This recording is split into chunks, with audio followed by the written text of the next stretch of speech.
Et Lukaku, la suite du match du siècle, c'est à la une de la Gazzetta dello Sport. On va notamment revenir sur les précédents entre les deux hommes et notamment sur toute la presse mondiale, vous allez voir. En attendant, on commence avec l'Angleterre comme d'habitude avec le match très attendu, la première de Tuchel à la tête de Chelsea. Eh bien, match nul, 0-0 pour l'ancien coach du Paris Saint-Germain, énormément de frustration pour lui. Il y a 2 titres à la une. Également ici, regardez avec ce burst. Oliver Burke, buteur de la petite équipe de Sheffield. Petite parce que dernier du championnat de Premier League. Et Manchester United est tombé à domicile face à Sheffield 2-1 avec un but d'Oliver Burke. C'est son premier but en Premier League. Attention à United qui perd ainsi le leadership puisque City prend seul les commandes. Regardez, Oli pour Oliver.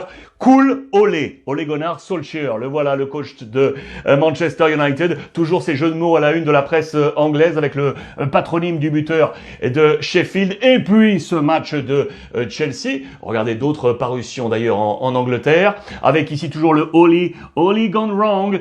Voilà qui barre le chemin d'Ole Gunnar Solskjaer. Avec ici toujours cette photo entre Sheffield et United. Et donc ici l'ami Thomas Tuchel en conférence de presse, il a dit « Ok, beaucoup de frustration, mais je relève le défi. J'amènerai Chelsea dans le top 4. Vous le savez, l'obligation pour être qualifié en Ligue des Champions sur le classement anglais, c'est l'objectif fixé par l'équipe dirigeante de Chelsea actuellement. Regardez ce point au classement. Chelsea est ici 8e avec 30 points. La zone est ici à 5 points pour West Ham. Et donc au passage, Manchester City, leader devant Manchester United. Les 2 matchs qui étaient ultra importants hier. Le match du siècle entre Zlatan et Lukaku. Suite la Gazzetta dello Sport aujourd'hui après l'exclusion, vous le savez, de Zlatan dans ce match absolument fou. 44e minute, je vous remets ça en tête. Romagnoli met un taquet à Lukaku. Ibra s'en mêle. Là, ça s'échauffe tête contre tête. Et puis quelques minutes plus tard, Ibra sera exclu. C'est à la une de toute la presse ici. On nous dit que ça fait le tour du monde. Giro del Mondo. Et on parle également de la qualification de la Juve. On va y revenir. Voici en page intérieure de la Gazette cette scénographie qui a été une nouvelle fois rappelée, ces jeux de regard. Regardez, rissa senza confini, une bagarre sans frontières. Voilà pourquoi c'est parti absolument partout sur la planète. Regardez d'ailleurs, je vous en parlais, on est revenu sur les précédents entre les deux hommes. Regardez ici sous le maillot de Manchester United. Vous vous en souvenez, on est en 2017-2018. Année très sombre pour Zlatan qui va se faire les croisés quelques mois en avril 2017. Sa saison sera quasiment out. Il marquera qu'un seul but alors que dans le même temps, Lukaku va en marquer près de 30. Il a gardé ça en tête, l'ami Zlatan. Et quelques mois plus tard, lorsqu'ils se retrouvent tous les deux sous le maillot milanais, février 2020, l'Inter explose Milan avec des buts de Lukaku qui déclare sur Instagram « Il y a maintenant un nouveau roi dans cette ville ». Quelques mois plus tard, revanche, Milan cette fois bat l'Inter avec du Zlatan Ibrahimovic qui répond sur Instagram.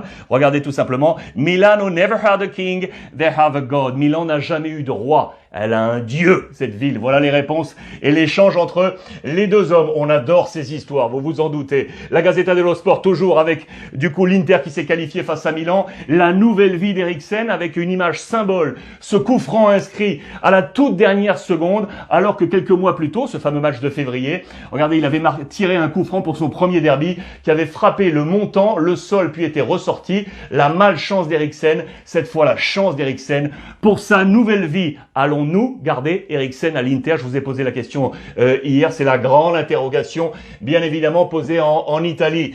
Dans cette Coupe d'Italie, la Juve est également, ça y est, sur le tableau. Victoire hier nette, sans bavure, 4-0 face à la Spal. Prochain adversaire de l'Inter.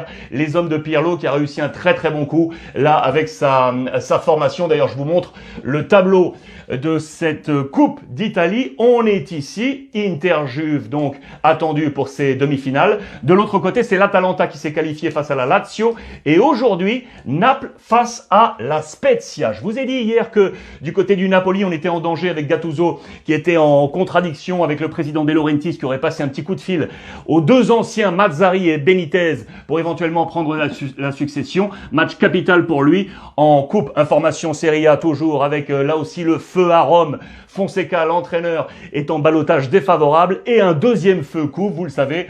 Les distances latence avec le buteur Dzeko. Ils ne s'entendent plus. Que va-t-il se passer de Volcan du côté de l'AS Roma? La Turquie maintenant avec le show Özil, présenté ça y est officiellement en grande pompe du côté de Fenerbahçe avec le président. La famille était là. L'information capitale, c'est qu'il a réitéré son non à la fédération allemande. Il ne reportera plus le maillot de la Nationalmannschaft. Vous vous souvenez de cette photo avec Erdogan qui avait fait polémique du côté de certains membres de la DFB et du coup des propos racistes contre Özil qui avait décidé de mettre un terme à sa participation avec la sélection allemande. Il portera le numéro 67 car son numéro, il a porté le 10 et le 11 dans sa carrière. Le 10 est actuellement porté par le joueur prêté par Aston Villa, Samatta. Actuellement le 67, pourquoi? Parce que c'est le code postal de... Regardez, la petite ville ici de Zonguldak, la ville de ses parents. 67, code postal. C'est un véritable retour aux sources pour Mesut Özil.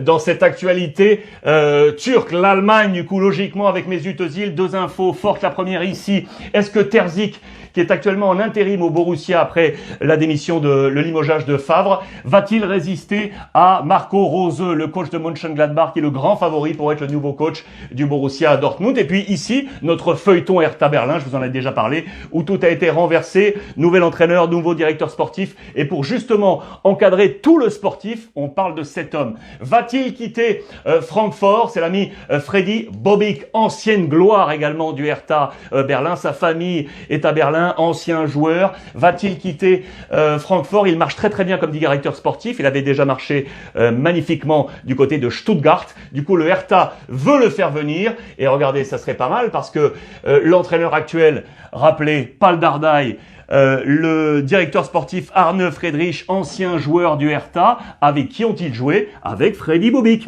Les trois hommes pourraient ainsi se retrouver. Voilà pour la petite histoire. Le Portugal maintenant, trois infos fortes.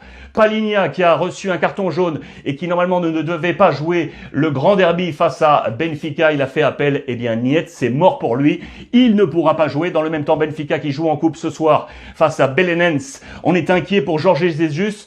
Infection respiratoire. Les derniers tests semblent bons pour lui, mais attention, Jorge Jesus qui est également, vous le savez, sous pression par le président de Benfica, l'ami Vieira. Information Porto, ça y est, accord trouvé avec le club brésilien de Grêmio jusqu'en 2026. Il va signer, c'est lui, Pepe, international U23. On est à 15 millions d'euros. Un contrat jusqu'en donc 2026. Ailier gauche, homme très puissant pour le FC Porto de la saison prochaine. Le Barça, qualifié pour la Coupe d'Espagne, qualifié face au Rayo Vallecano, victoire à l'extérieur 2-1 alors que le Barça était mené 1-0. But de Messi et de Jong, remontada et à quartos. Très très bonne réaction avec une intelligence de Koeman qui avait préservé trois hommes, un par ligne pour le match de ce week-end dimanche face à l'Athletic Bilbao. Il avait préservé Alba, Pedri et Dembélé. Comme vous le voyez, ils sont entrés en deuxième mi-temps. Ces hommes ont fait la décision pour permettre au Barça de finalement s'imposer. Voici l'ensemble des notes. Notez-les avec de très bonnes notes, notamment Araujo ici. Le grand retour de Messi qui a marqué avec un